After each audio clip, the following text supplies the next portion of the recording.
Muitos fãs têm questionado o possível retorno do Gojo no mangá de Jujutsu Kaisen, como uma espécie de alucinação do Sukuna por estar perto da morte. Mas será que o Rei das Maldições está mesmo alucinando? Será que ele está mesmo perto da morte? E se for uma alucinação, ver o Gojo naquele momento não marcaria algo ainda pior para o Rei das Maldições? Yo, Geeks, aqui é o LP e vocês estão no canal do Geek Brasil. Fiquem ligados que esse vídeo contém spoilers do mangá de Jujutsu Kaisen. Sim, pessoal! Vamos então aqui comentar um assunto um pouquinho delicado para os fãs do Sukuna. Vamos aqui comentar um assunto um pouquinho delicado. E, gente, na moral mesmo, eu vou trazer esse vídeo pra gente discutir uma possibilidade se uma alucinação pode prejudicar essa reta final do Rei das Maldições. É muito importante a gente ter esse ponto de vista para a gente poder conversar e trocar ideia em cima desse assunto, é claro, aqui nos comentários. E se você já tá empolgado com esse vídeo, já deixa seu like, se inscreve aqui no canal, compartilha esse vídeo com seus amigos. É muito importante você reagir aos nossos vídeos para que o YouTube continue a divulgar ainda mais eles pela plataforma. E é claro, você também pode ler a minha novel Que Haja Luz, a minha história. Juntamente com os inscritos, eles criaram os personagens, eu criei toda a lore envolvendo eles e você pode ler através da Novel Mania, quanto também pelo Tapas com link na descrição. Corre lá para você poder acompanhar uma história com mais de 100 e poucos capítulos. Tem muitos capítulos para você ler completamente na faixa.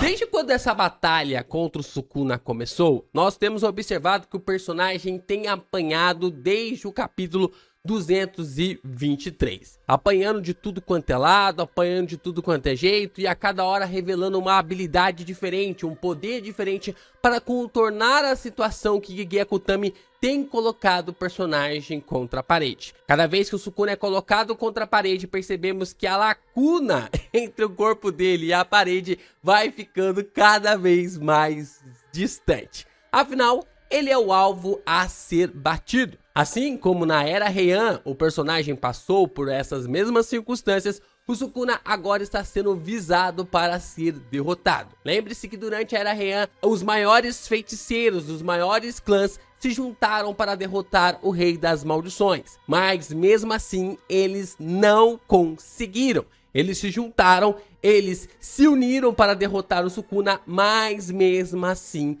eles não conseguiram. Como aconteceu no passado, muitos feiticeiros se uniram contra ele e mesmo assim não conseguiram lhe derrotar. Mas será que a situação agora vai ser diferente? Será que é porque temos um honrado ou porque o irmão do Sukuna está presente no combate? Como vimos no capítulo passado, a gente pôde observar que o Rei das Maldições estava bem perto de acabar com a luta. Ele estava completamente ali com a batalha em mãos para encerrar esses mais de quase 40 capítulos só de porradaria. Nos últimos capítulos, ele refez o caminho do domínio da sua expansão, substituindo o local danificado pela expansão de domínio do Gojo. Como nós podemos visualizar a forma como foi colocado nos últimos capítulos, o Sukuna, ele meio que mudou o lugar que a sua técnica amaldiçoada ficava. Ele refez essa parte do seu cérebro para que a sua técnica amaldiçoada pudesse ser executada de outro lugar. O que o Sukuna fez é o que chamamos de neuroplasticidade, que é a capacidade do cérebro de se adaptar do neurônio, por exemplo, formar novas conexões. Isso é muito comum em seres humanos que têm alguma espécie de acidente vascular cerebral, o famoso AVC, ou quando sofre algum acidente, bate a cabeça e tem alguma parte do cérebro danificada. As pessoas conseguem meio que mudar algumas ações, alguns comandos do nosso corpo para que isso seja colocado através de outros sentidos do cérebro. Por exemplo, vou dar um exemplo aqui, eu não sei como funciona, mas se a nossa parte da frente comanda aqui os sensores das nossas mãos, se sofremos um acidente aqui na parte da frente da cabeça, isso faz com que o movimento das nossas mãos não aconteça mais. Mas, se por acaso a gente for aprender a movimentar as nossas mãos novamente, essa parte vai ser transferida para outra região do cérebro, dando uma condição maior para que isso seja executado. Então, o que o Sukuna fez foi apenas transferir a área dessa técnica para outra parte do seu cérebro. Forçando isso, Sukuna conseguiu criar uma nova expansão de domínio. Ele conseguiu criar um novo domínio para a batalha contra os feiticeiros. Não um novo estilo de domínio, mas um espaço, um novo lugar para executar um domínio novamente. Dessa forma, vimos que os feiticeiros conseguiram sobreviver à expansão de domínio do Sukuna, cada um do seu próprio jeito. Então, o Sukuna revelou o Kamino, que é uma explosão termobárica que consome tudo e a todos, mesmo que você estiver uma contramedida contra o acerto garantido da técnica da expansão. O Kamino, ele é para acabar com todos que estão dentro da expansão de domínio do Sukuna,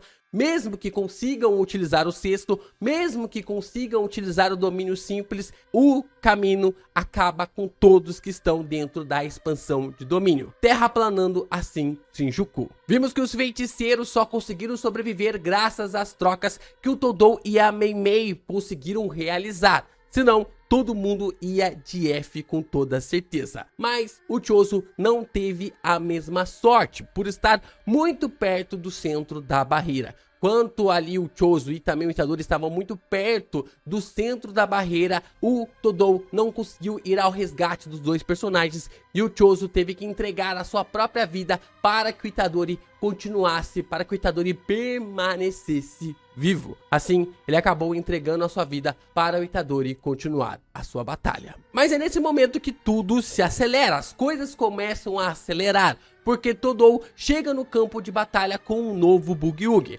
Agora, o Todou pode realizar 50 trocas por segundo, tendo as movimentações quase imprevisíveis. O Sukuna fala que a movimentação e o estilo de trocas do Todou se tornou algo completamente maluco, mas ainda assim, em um certo ponto, pode ser previsível, porque se não fosse assim, seria algo impossível de dominar até mesmo para o portador da técnica. Então, ainda existia um gap neste poder. E é claro, quando a luta dos três personagens começou, nós podemos observar um bônus acontecendo. A técnica do Sukuna havia sofrido um cooldown depois que expandiu o seu domínio. Como sabemos, depois de toda a expansão de domínio, o feiticeiro sofre um cooldown absurdo da sua técnica amaldiçoada.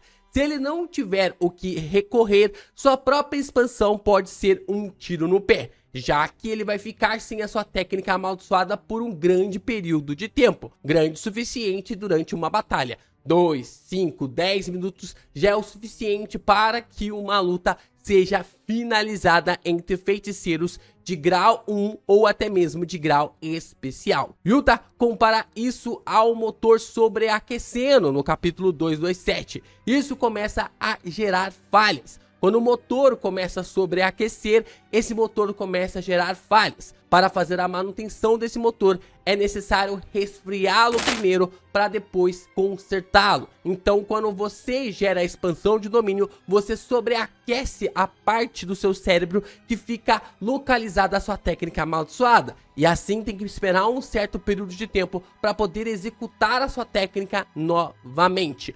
Mas o leque que o Gojo fez aqui foi expandir a capacidade para que os feiticeiros pudessem diminuir o cooldown. Como o Sukuna nunca demonstra sinais de aprendizagem, como dito pela Hana, nunca dá para saber se o rei já sabia isso ou se aprendeu a fazer tal coisa com o professor. Então, nós temos a possibilidade, essa possibilidade que durante o combate contra o Todou e também contra o Itadori, o Sukuna esteve curando, na verdade ele esteve gerando dano no seu cérebro e curando ao mesmo tempo para diminuir o cooldown da sua técnica amaldiçoada. Porém, a questão é que o Sukuna ficou todo o capítulo 260 sem poder usar sua técnica, e ela retornou apenas na última página. Só que pouco importa se o Sukuna diminuiu o cooldown da sua técnica ou se ela retornou sozinha. Mesmo com os danos cerebrais, como o rei mudou o local da sua técnica no cérebro, ele pode destruir a parte que sua técnica ficava armazenada e refazê-la para diminuir o cooldown sem danificá-lo por enquanto. E só lembrando que o Sukuna não teve seu cérebro danificado por feri-lo e depois curá-lo com a energia reversa. Quem teve isso foi o Gojo. O cérebro do Sukuna foi danificado pelo vazio ilimitado. Nós não sabemos qual é o limite que o Sukuna tem para ficar destruindo e curando seu cérebro, já que isso nunca foi mostrado na história. Nós não sabemos o limite que o rei tem para conseguir curar e ferir o seu cérebro, ou ferir e curar o seu cérebro para que o cooldown da sua técnica seja diminuído. A Shoko mesmo diz no capítulo 230 que o Sukuna ainda tem mais manobra, ainda tinha mais manobra do que o Gojo, já que recorreu a esse processo menos vezes que o professor, mostrando que o Sukuna tinha um controle muito maior sobre essa possibilidade do que até mesmo Satoru. Só que a ideia do Sukuna ter curado seu cérebro é real ainda, porque o Yuta demorou mais de 2 capítulos para restaurar a sua técnica contra o Ryu de forma natural, enquanto o Sukuna não levou nem um capítulo sequer. Mas, como eu disse, tanto faz a forma como ele fez. Ele recuperou sua técnica no final do capítulo 260 e quase colocou tudo a perder para os feiticeiros da escola Jujutsu. Dessa forma, o Sukuna expandiria o seu domínio. Nós observamos que o Todou usaria o seu domínio simples para escapar do acerto garantido. O Itadori, como está no centro da barreira e tocando o Sukuna, não seria pego pela expansão, por causa de estar no centro dela, como Gojo fez com o Sukuna no capítulo 226. Agora, nós podemos observar também que o pó gerado pelo clivar e pelo desmantelar explodiria tudo. Até mesmo o Itadori seria pego nessa explosão, já que a explosão termobárica explode usando o oxigênio. Então, o nosso menino Yuji seria implodido a queima-roupa. Estando perto do Sukuna, o Yuji seria explodido de dentro para fora por causa do aquecimento das moléculas do oxigênio. Então, esse sentido colocaria o Sukuna como o grande vencedor. Não teria mais nenhum feiticeiro para ele lidar, é claro, fora Ino, Maki e também ali os outros que conseguiram escapar pela técnica do Todou. Mas o ponto aqui é que o Itadori e o Todou seriam dizimados no mesmo instante em que o caminho fosse executado. E aí que vem o grande ponto deste capítulo. A questão que fica martelando na minha cabeça desde o capítulo 260. Por que o Sukuna pararia sua expansão tendo a chance de acabar com a luta naquele momento por causa de uma alucinação? Isso na minha cabeça simplesmente não faz nenhum sentido. E mesmo que a expansão de domínio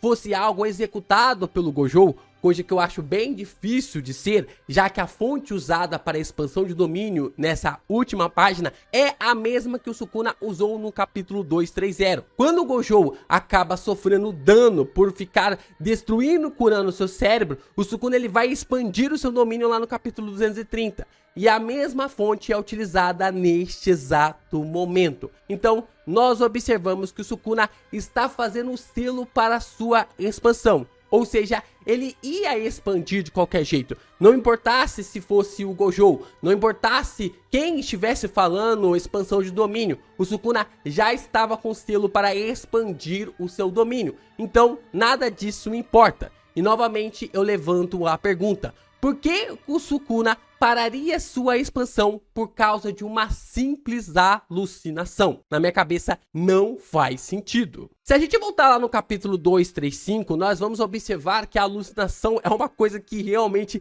não tem nada a ver. O Sukuna consegue premeditar que tipo de técnica o Gojo vai utilizar apenas pelo olhar. O narrador explica que a energia amaldiçoada tem sempre uma elevação quando os feiticeiros vão usar uma técnica. O Sukuna concluiu que a elevação que estava acontecendo diante dos seus olhos era para que o Gojo executasse o vermelho. O rei até mesmo percebeu a tempo a intenção do professor de fundir o azul e o vermelho para assim criar a explosão do roxo. Nós observamos o Sukuna apenas com o olhar, entendendo que o Gojo estava trazendo o azul de volta e criando o vermelho para que gerasse essa grande explosão. Então, como é que o rei das maldições não saberia diferenciar uma alucinação de um feiticeiro real?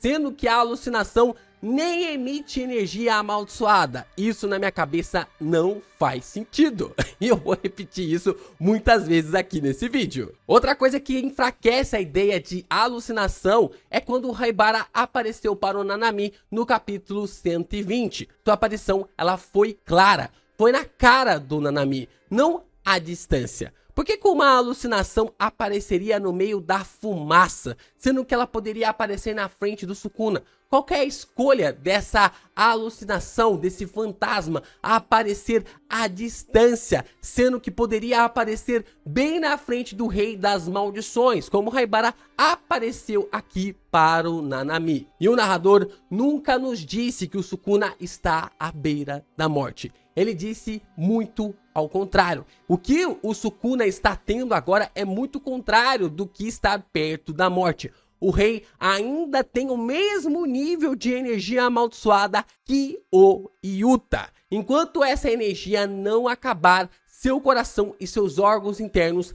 não vão parar de funcionar. O seu coração não vai parar de bater e o rei vai continuar vivo. Lembre-se também que essa chegada do Gojo é um paralelo da chegada tanto do Sukuna quanto também do Todou no capítulo 259. O ponto aqui não é sobre a alucinação, é sobre como a esperança chega de lugares que o Itadori menos esperava. Como nós podemos observar no capítulo 259, o Itadori achou que estaria sozinho a partir de agora no combate. Todos estavam mortos. O Chozo estava morto, o Ino estava morto, nós observamos também ali a Maki morta, Miwa morta. Todos esses personagens estariam mortos mediante a expansão de domínio do Rei das Maldições. De repente, surge o Todou dando esperanças ao menino Yushi. Agora surge o Gojo para mostrar definitivamente ao Itadori que ele não está sozinho. E aí, meus amigos, se for uma alucinação,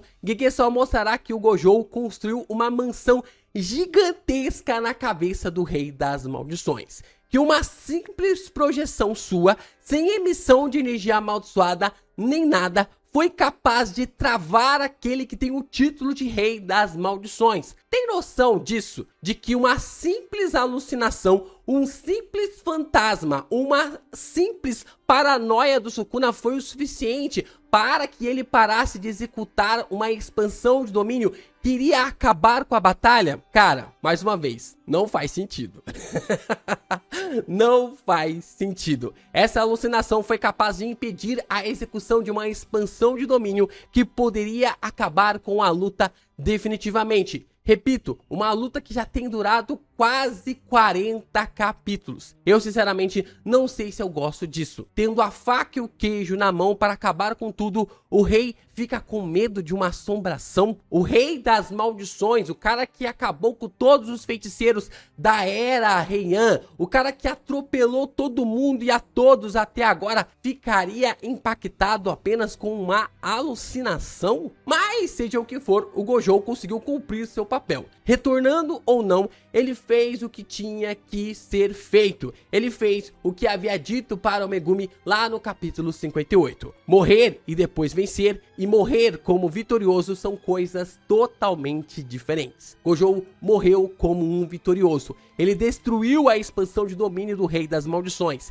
Fez ele gerar um pacto para executar o corte que rompe o mundo e acabou com o estoque de energia reversa do Sukuna. O Gojo literalmente pulverizou o Rei das Maldições, deixando o caminho para os seus alunos muito mais fácil. Ele deixou o caminho para os seus alunos muito mais fácil para lutar contra o Rei das Maldições. Um caminho árduo, um caminho pesado, mas ao mesmo tempo um caminho muito mais fácil, porque antes esse caminho era impossível de ser executado. Acho mais do que justo o professor ver a vitória dos seus alunos com os seus próprios olhos. Como eu já disse aqui em alguns vídeos, eu acredito que o Gojo não vai nem se mexer. A sua presença ali, o seu poder amaldiçoado é suficiente para travar o Rei das Maldições. Não vencer o Rei das Maldições, não dando o último golpe, mas observando o resultado final da porta que ele mesmo abriu para que seus estudantes passassem pelo custo da sua própria